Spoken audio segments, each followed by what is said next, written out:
अभी हमने just excretory system किया, उसमें से एक छोटा सा टॉपिक रह गया था कि जो यूरिन का अमाउंट है वो कंट्रोल कैसे होता है।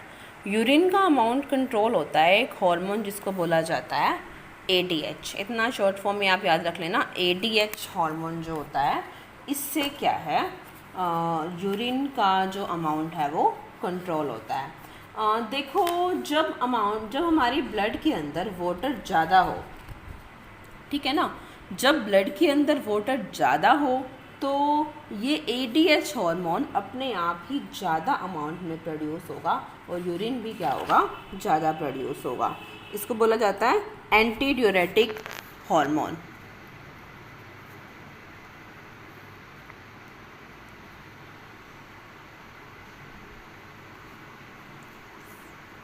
आप जस्ट ADH याद रखना सफिशेंट है आपके लिए। जब हमारी ब्लड के अंदर वाटर का अमाउंट ज़्यादा होगा तो ऑटोमेटिकली ये जो ADH है ज़्यादा अमाउंट में प्रोड्यूस होगा और इसलिए जो यूरिन है वो भी ज़्यादा प्रोड्यूस होगा। और जब ब्लड के अंदर वाटर का कंटेंट कम होगा तो ये जो ADH हार्मोन है ये कम अमाउंट में प्रोड्यूस होगा एंड दस जो यूरिन का अमाउंट है वो भी क्या होगा, कम एक्सपेल होगा। जैसे समर के अंदर हमें बहुत ज़्यादा स्वेटिंग होती है, मतलब ज़्यादा पसीना आता है, तो बॉडी से पानी तो वैसे ही निकल जाता है। पानी निकल जाता है तो ब्लड के अंदर क्या है, पानी कम रहता है, वाटर कम रहता है, तो ये जो ADH हार्मोन है उस दौरान कम अमाउंट में प्रोड्यूस होगा और यूरिन कम होगा। विंटर के अंदर क्या होता है, जो हमारी बॉडी से स्वेटिंग नहीं होती, मतलब वाटर का लॉस नहीं होता, तो ब्लड के अंदर वाटर का जो अमाउंट प्रेजेंट है वो क्या होता है, ज़्यादा होता है। ज़्यादा होगा तो ये ADH भी ज़्यादा प्रोड्यूस होगा और हमारी बॉडी से मतलब जो यूरिनेशन है वो विंटर्स में ज़्यादा होता है एज़ कम्पेयर टू समर। अब देखिए, आर्टिफिशियल किडनी जिसको बोला जाता है हेमोडायलिसिस। आपको पता है किडनी एक वाइटल ऑर्गन है किसके लिए, वेस्ट सब्सटेंसेस को रिमूव करने के लिए, यूरिन को, यूरिया, यूरिक एसिड, इन सब को रिमूव करने के लिए। लेकिन इस किडनी के अंदर कई बार डीफंक्शनिंग होती है, मतलब कई बार ये अपना फंक्शन परफॉर्म नहीं कर पाती, चाहे वो जेनेटिक फैक्टर्स हो, इंजरी हो या फिर किसी भी रीज़न से ये किडनी अपना काम नहीं कर पाती। अगर किडनी प्रॉपरली अपना काम नहीं कर पाएँ तो इसके लिए यूज़ करना पड़ता है डायलिसिस। देखो, पहले से ही बता दूँ, ये जो डायलिसिस है तभी यूज़ होता है अगर वो प्रॉपरली फंक्शन नहीं कर रही हो। अगर किडनी प्रॉपर डैमेज हो ही जाए तो उसके बाद डायलिसिस का कुछ मतलब बेनिफिट नहीं होता है पेशेंट को। उस केस में किडनी ट्रांसप्लांट ही करना पड़ता है, किसी डोनर से किडनी लेकर उनकी बॉडी में मतलब इम्प्लांट कर दी जाती है। अब देखिए डायलिसिस कैसे काम करता है। क्या होता है, पेशेंट का जो ब्लड है, वैसे तो प्योरीफाई करने के लिए किडनी चाहिए थी, मतलब वेस्ट सब्सटेंस को रिमूव करने के लिए। अब किडनी फंक्शन कर नहीं रही तो हम ये आर्टिफिशियल किडनी यूज़ करते हैं। पेशेंट का जो ब्लड है वो एक ट्यूब के थ्रू पास करते हैं, किसके थ्रू, एक मतलब इन ट्यूब्स के थ्रू। ये पोरस मेम्ब्रेन लाइक स्ट्रक्चर्स होते हैं, मतलब इनके अंदर होल्स होते हैं, ये मेम्ब्रेन है। The patient blood is enters into the porous membrane like tubes, membranous tubes में एंटर करता है और यहाँ पर क्या लगा होता है, डायलिसिंग फ्लूइड या डायलिसिंग सॉल्यूशन।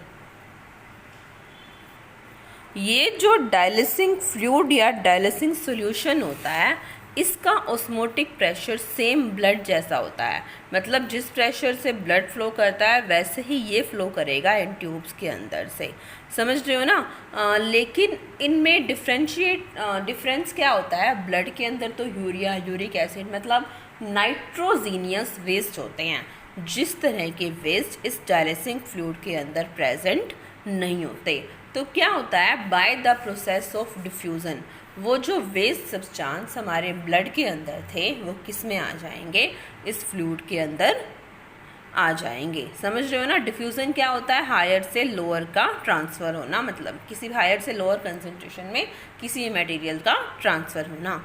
जो वेस्ट सब्सटेंसेस थे वो कहाँ पर हैं, ब्लड से इसके अंदर आ जाते हैं, तो ब्लड क्या हो जाता है, प्योरीफाई हो जाता है। फिर इस प्योरीफाइड ब्लड को दोबारा से हमारी बॉडी के अंदर ट्रांसफ़र कर दिया जाता है। समझ रहे हो ना। अब देखो हमारी, आपको पता है सेप्टम के थ्रू हमारी बॉडी की लेफ़्ट और राइट साइड अलग रहती है। मतलब कि उस केस में प्योर और इम्प्योर ब्लड अलग रहता है। तो ऐसा नहीं है कि एक साइड से वो ब्लड को निकाल रहे हैं और एक साइड से वापस पंप कर रहे हैं तो मिक्स हो जाएगा। हमारी बॉडी का जो सिस्टम है वो ही इस तरह से है कि यहाँ पर प्योर और इम्प्योर ब्लड कभी भी आपस में मिक्स्ड नहीं होता। इसी को बोलते हैं डायलिसिस। अब डायलिसिस एक बार, मतलब पेशेंट की कंडीशन कितनी सीवियर है, कितनी सीरियस है, उसके अकॉर्डिंग कुछ लोगों को 15 डेज़, 1 मंथ या 1 वीक इसके बाद डायलिसिस परफॉर्म करना पड़ता है। लेकिन फिर भी डायलिसिस की एक लिमिटेशन है। क्या लिमिटेशन है कि जो नॉर्मल किडनी होती है ना, अभी हमने पढ़ा, उसके अंदर यूज़फुल मटेरियल्स को तो क्या कर लेते हैं, वो रीअब्जॉर्ब कर लेते हैं। लेकिन डायलिसिस तो ऐसा नहीं कर पाता ना। एक किडनीज जो हैं एक दिन में 180 लीटर ब्लड को मतलब आगे ट्रांसपोर्ट करती हैं। हेल्दी एडल्ट में इनिशियल जो फिल्ट्रेट होता है किडनी का वो कितना होता है, 180 लीटर डेली। लेकिन जो यूरिन का अमाउंट होता है वो तो 1, 2, 2.5 इतने लीटर तक ही होता है ना। तो बाकी का जो ब्लड है, मतलब बाकी का जो फिल्टर्ड यूरिन वगैरह है वो क्या हो जाता है, वापस से पंप हो जाता है, उसमें से यूज़फुल मटेरियल्स को ले लेती हैं। आर्टिफिशियल किडनी, अभी तक हमारा पास ऐसी टेक्नोलॉजी नहीं है कि डायलिसिस क्या कर पाए, इसको रीअब्जॉर्ब कर पाए। फिर से एक्सप्लेन कर रही हूँ। Dialysis is known as artificial kidney. The patient blood is transferred to a semi permeable membranous tube and a dialysing fluid. This fluid has the same osmotic pressure but it does not contain any nitrogenous waste. By the process of diffusion, the waste substance from blood enters into this fluid and the blood is purified. This purified blood is pumped back to the body of patient. Now dialysis has a small limitation. It cannot reabsorb the useful materials as the actual kidney does. अब इसके साथ में मैं आपको questions बता रही हूँ, बहुत सारे आप कर चुके हो, अब आपको ये वाले करके आने हैं। माइनट में एक्सप्लेन कर रही हूँ। देखो जो जिनके ऊपर क्रॉस लगाया है वो क्वेश्चन आपको नहीं करने। इसका ये मतलब नहीं है कि ये इम्पॉर्टेंट नहीं है, इसलिए बोल रही हूँ कि ये क्वेश्चन मैं आपको पहले दे चुकी हूँ, कहीं आपके रिपीट ना हो जाए, इसलिए बोल रही हूँ कि ये वाले आप नहीं करोगे।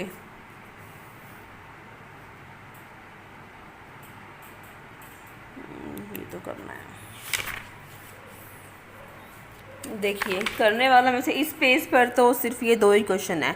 What is the function of digestive enzymes? Short में एक्सप्लेन करती हूँ। डाइजेस्टिव, इनकी पिक भी आपको भेज दूँगी।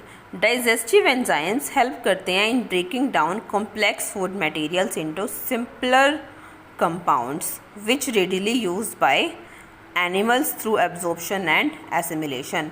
मतलब जिसको एब्जॉर्प्शन और एसिमिलेशन से, एब्जॉर्प्शन क्या होता है, एब्जॉर्ब कर लेना, और एसिमिलेशन मतलब बॉडी पार्ट्स तक के साथ जाकर मिल जाना। इनको जो डाइजेस्टिव एंजाइम है क्या करते हैं, कॉम्प्लेक्स फूड मटेरियल्स को सिंपलर में कन्वर्ट करते हैं, जो क्या है बॉडी पार्ट्स के साथ जाकर मिल जाते हैं। नेक्स्ट है how a small intestine design to absorb digested food. तो सिंपल सी चीज़ है, इसके स्मॉल इंटेस्टाइन के सरफेस पर विले होते हैं, villi. These are the finger like structure. Finger like structure हैं जो क्या करते हैं, सरफेस एरिया को इंक्रीज करते हैं। Each villi is connected to a blood capillaries. फिर ब्लड कैपिलरीज होती हैं तो ये जो यूज़फुल मटेरियल्स हैं उसको क्या है, ट्रांसफ़र कर देते हैं फूड को हर एक सेल ऑफ द बॉडी तक। जो वॉल होती है इनकी बहुत थिन होती है, इसकी सेल्स क्या करती हैं, मतलब एरिया को इंक्रीज करती हैं एब्जॉर्प्शन के लिए। नेक्स्ट है व्हाट, ये क्वेश्चन मैंने दिया लेकिन थोड़े अलग तरह से, तो यहाँ से आप कर लेना ये। What advantage do a terrestrial organism have over an aquatic organism with regard to obtaining oxygen for respiration? Terrestrial के पास क्या एडवांटेज है?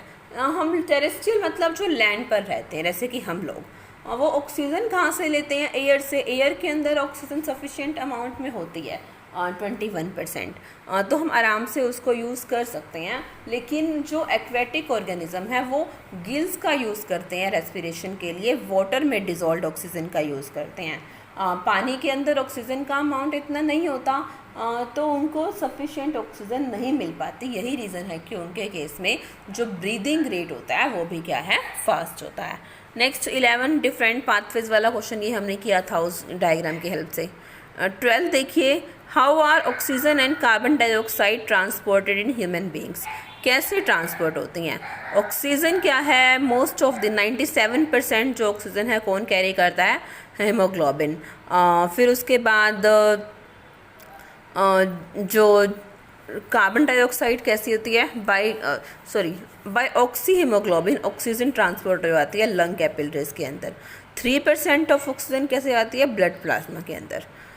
कार्बन डाइऑक्साइड कुछ बाइकार्बोनेट की फॉर्म में होती है और कुछ किस फॉर्म में होती है, कार्बनो हीमोग्लोबिन की फॉर्म में, और कुछ क्या है, प्लाज्मा के अंदर डिज़ोल्व हो जाती है। बाइकार्बोनेट मतलब सोडा वगैरह इस तरह के प्रोडक्ट्स होते हैं। कार्बनो हीमोग्लोबिन जैसे हीमोग्लोबिन के साथ वैसे तो ऑक्सीजन को कैरी करता है, लेकिन कई बार कार्बन डाइऑक्साइड भी लिंक कर जाती है। नेक्स्ट है, how are lungs designed in human beings to maximise the area of और एक्सचेंज ऑफ गैसेज। लंग्स कैसे डिज़ाइन होते हैं, वही एल्वोली वाला कॉन्सेप्ट है। लंग्स की जो फंक्शनल यूनिट है वो क्या है, एल्वोली होती है। मतलब पहले लंग्स क्या है, ब्रोंकाई में, फिर ब्रोंकियोल्स, फिर एल्वोली में डिवाइड होते हैं। ये जो एल्वोली है फंक्शनल यूनिट है, ये 80 मीटर स्क्वायर तक एरिया को एक्सटेंड कर सकती है। फिर ये ब्लड वेसल से कनेक्ट होती है और वो ट्रांसफ़र कर देती है वहाँ तक। What are the components of transport system in highly organized plants? Xylem and phloem. Xylem transport करता है वाटर को और फ्लोएम किसको करता है, फूड को। अगर ये क्वेश्चन कहीं पर आ जाए कि मिनरल्स को ट्रांसपोर्ट कौन करेगा, तो वो कौन करता है, और जाइलम ही करता है, फ्लोएम नहीं करता। नेक्स्ट है, how are lungs designed in human beings, sorry ये तो हो गया। How are water and minerals transport in plants. अभी लास्ट लेक्चर में मैंने आपको, मतलब लास्ट लेक्चर में क्या, आज ही लास्ट वीडियो में मैंने आपको बहुत डिटेल में बताया है, आप उस तरह से इसको लिख सकते हैं। फूड वाला भी ऐसे ही फ्लोएम ट्रांसपोर्ट करता है। बाकी सेम वही क्वेश्चंस हैं जो बताए हैं। What is the composition of transport system in human beings. एक तो ब्लड होता है, पता है, red blood cells, white blood cells. Heart क्या करता है, पंप करता है। ब्लड वेसल्स कौन से होते हैं, आर्टरीज, वेन्स और कैपिलरीज। और लिम्फेटिक सिस्टम भी अभी हमने पढ़ा कि इसके अंदर मतलब रेड कलर नहीं होता और प्रोटीन का अमाउंट भी लेस होता है। नेक्स्ट है, why is it necessary to keep separate oxygenated and deoxygenated blood in mammals and birds. कि मैमल्स और बर्ड्स होते हैं ना, इनको ज़्यादा एनर्जी चाहिए होती है, तो इसके केस में हमें चाहिए कि ये एनर्जी ज़्यादा तभी पॉसिबल है जब ऑक्सीजनेटेड और डीऑक्सीजनेटेड ब्लड अलग अलग रहेंगे। अगर ये मिक्स हो जाएंगे तो एनर्जी क्या है, ज़्यादा नहीं मिल पाएगी। जो मेटाबॉलिक रेट होगा, देखो ये मेटाबॉलिक रिएक्शंस कौन सी होती है, हमारी बॉडी के अंदर होने वाली किसी भी तरह की रिएक्शंस को बोलते हैं मेटाबॉलिक रिएक्शंस। नेक्स्ट है, what are the method used by plants to get rid of excretory waste. कि एक्सेस वाटर कैसे जाता है, ट्रांसपिरेशन के थ्रू। वेस्ट प्रोडक्ट्स जैसे कि लीव्स, बार्क और किसी दूसरे पार्ट में हो वो गिर जाते हैं, मतलब पत्ते झड़ते हैं उनके, तो वेस्ट प्रोडक्ट्स अगर पत्तों के अंदर हो वो भी क्या हैं, झड़ जाते हैं। अगर वो कार्बन डाइऑक्साइड जो नाइट के टाइम पर उनके लिए वेस्ट होता है, या ऑक्सीजन वैसे वेस्ट होता है, वो स्टोमेटा के थ्रू बाहर निकल जाते हैं। इसके आप रेसिन्स, गम्स, टेनेज, अल्कोइड्स, मतलब ये सब चीज़ें क्या होती हैं, वेस्ट प्रोडक्ट्स हैं। रेजिन्स गम्स मतलब ऐसे हम प्लांट्स को टच कर दें तो स्टिकी मटेरियल्स मिलता है ना, ये भी क्या है, लीव्स के थ्रू बाहर निकल जाते हैं। इसके आप सिर्फ पहले 4 पॉइंट कर लीजिए, लास्ट करने की ज़रूरत नहीं है। नेक्स्ट है, structure and functioning of nephron. Nephron का आपको साथ में इसके डायग्राम बनाना है और क्वेश्चन आपको यहाँ से कर सकते हो, वैसे मैंने आपको समझाया है। इसके अंदर क्या है, एक कप शेप्ड नेफ्रॉन क्या है, स्ट्रक्चरल एंड फंक्शनल यूनिट है किडनी की। इसके अंदर कप शेप्ड बोमेंस कैप्सूल होता है। वहीं पर ले जाती हूँ मैं डायग्राम को। गिरा। क्या होता है इसमें, एक बोमेंस कैप्सूल होता है। ये देखिए डायग्राम में आप देख सकते हैं। Each nephron is a tabular structure differentiate into बोमेंस capsule, एक रेनल ट्यूब्यूल, एक नेटवर्क ऑफ कैपिलरीज इसको बोलते हैं ग्लोमेरुलस, फिर यू शेप स्ट्रक्चर जो होती है लूप ऑफ हैनल, फिर क्या होती है the distal convoluted tubule DCT, जो क्या करती है कलेक्टिंग ट्यूब्स को कलेक्ट कर लेती हैं। फंक्शन क्या होता है, ऑब्वियसली बात है नेफ्रॉन किडनी की फंक्शनल यूनिट है, तो इसका बेसिक फंक्शन क्या होगा, प्योरीफाई करना ब्लड को। जो बोमेंस कैप्सूल है वो फिल्टर करता है ब्लड को और फिल्ट्रेट को रेनल ट्यूब्यूल के अंदर डाल देता है। फिर जो यूज़फुल सब्सटेंस हैं वो रीअब्जॉर्ब हो जाते हैं और जो वेस्ट है नाइट्रोजीनियस वगैरह वो बाहर निकल जाता है। बस नेक्स्ट है how is the amount of urine regulated. अभी आपको बताया था ADH हार्मोन से अगर ब्लड के अंदर वाटर ज़्यादा होगा तो ADH हार्मोन भी ज़्यादा होगा और हमारी जो यूरिन है ज़्यादा प्रोड्यूस होगा, जैसे कि विंटर्स में होता है। क्योंकि ब्लड के अंदर वाटर उस टाइम ज़्यादा कैसे होता है, क्योंकि स्वेटिंग नहीं होती, पसीने के थ्रू वाटर बाहर नहीं निकलता। समर में इसका रिवर्स होता है, स्वेटिंग होती है, पानी बाहर निकल जाता है तो ब्लड के अंदर वाटर कम होता है। वाटर कम होता है तो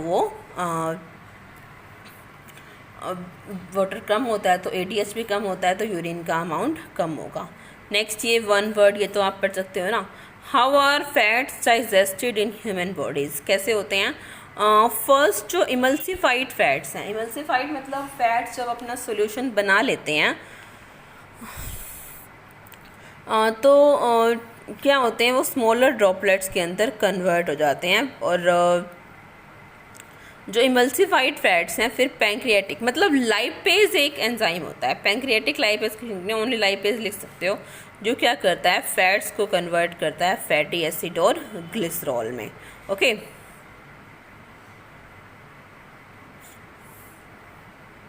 इतना ही सफिशिएंट है, ये वाला नहीं करना। नेक्स्ट है what is the role of saliva in digestion of food. Saliva आपको पता है एक फ्लूइड है जो माउथ में प्रेजेंट होता है। इट क्या करता है, ये मॉइस्चर प्रोवाइड मतलब मॉइस्ट करता है और सॉफ्ट करता है। जो सेमी सॉलिड फूड है उसको स्लिपरी फॉर्म में कन्वर्ट करता है।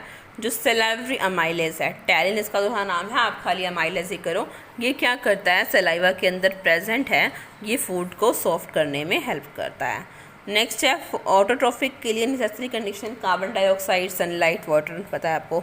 But how are alveoli design to maximise the area of exchange of gases. वही लंग्स वाला सेम क्वेश्चन आप यहाँ पर लिख सकते हो कि 80 मीटर स्क्वायर तक एरिया एक्सपेंड होता है, फिर ये ब्लड वेसल से कनेक्ट होती हैं।